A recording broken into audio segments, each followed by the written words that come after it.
สดุก่อสร้างแล้วก็กะโลกะโลอันนั้นอันนี้ก็เห็นแล้วก็ยังซื้อเอากะโลนี่ปะซื้อหลายๆเมื่อขายเลย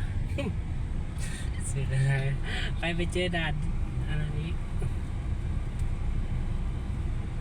ดอดก็เชียบประชีแล้วจะเป็นเนี้ย คนบอกอะไรซื้อ ไฟขันเหล้าบ่มาแล้วก็ที คนบ่ร้าย น้ำมีแต่แพงซื้อแล้วซื้อเดียวเลยแต่ละปีอันนี้น้ำมัน อันนี้อันบ่แม่นอันยังชื่อมัน 3,000 บาทว่าแต่ละ ไทยวัสดุ วัสดุชื่อยังชื่อ ไทยวัสดุซื้อห่างเลย ซื้อห้า ไทย ชิลงอยู่บ่ปุ่ม อันนี้ไทย ไป วัส นะ ดุ ไปหลอกแล้ว อะไรยังติชวนเป็นลง ไปเลาะอีก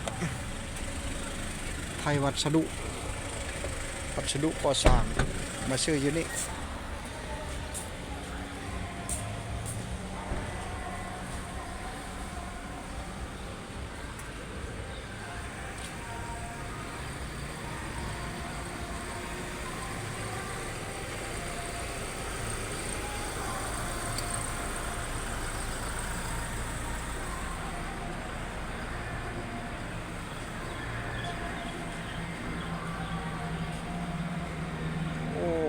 กว้างเลย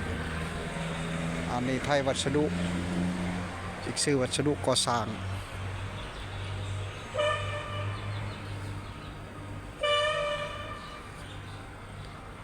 ครบวงจร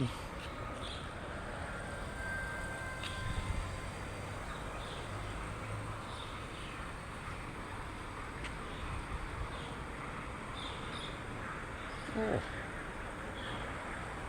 ลายแต่รถมีคล้ายบ่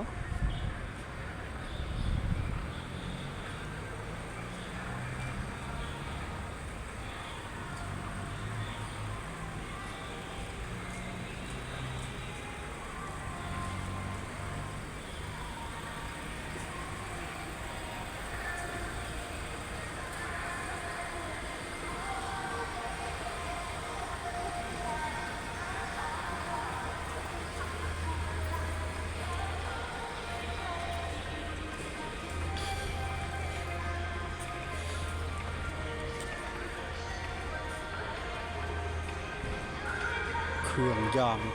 ติดป้ายไปเลย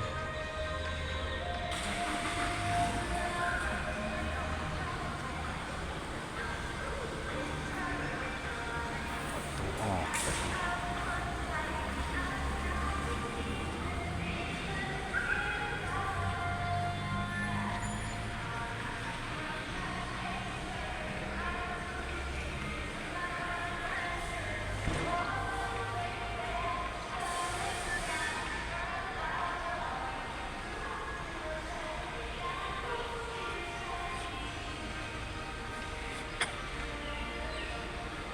โอ้เห็ดหมอ188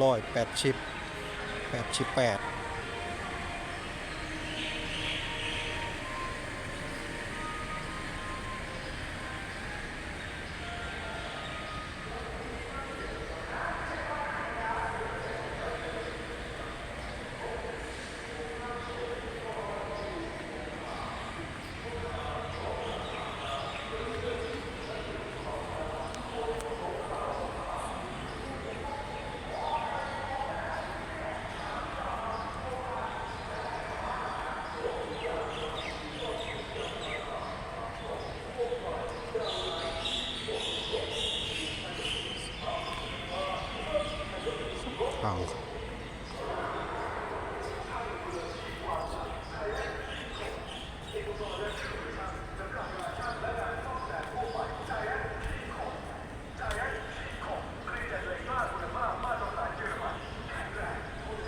ทางเขาดิ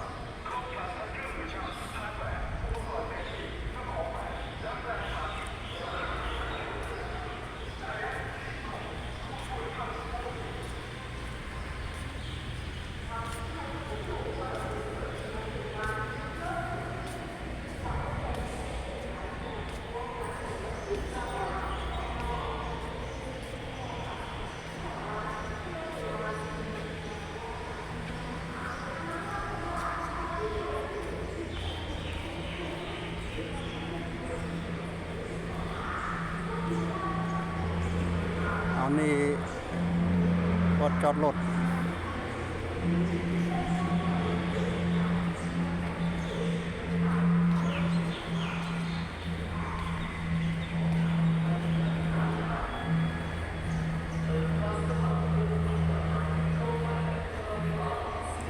สายไฟ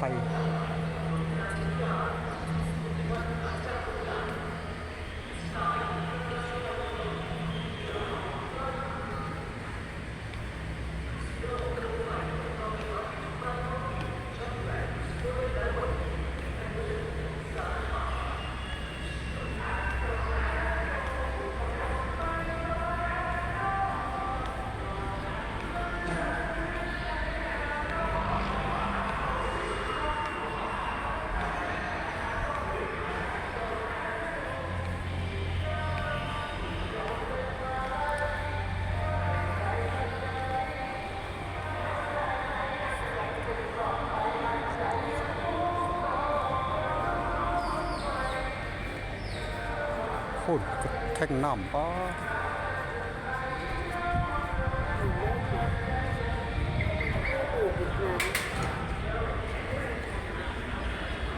ผ่านได้ค่ะ ผ่านได้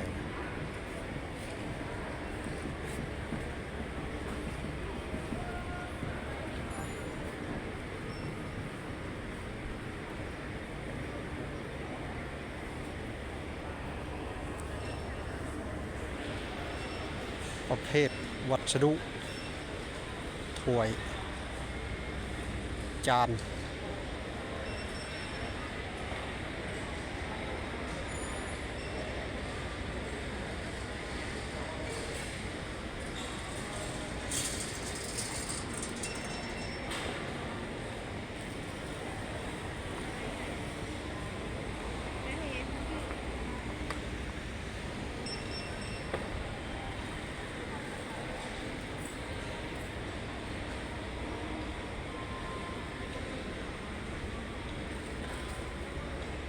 เครื่อง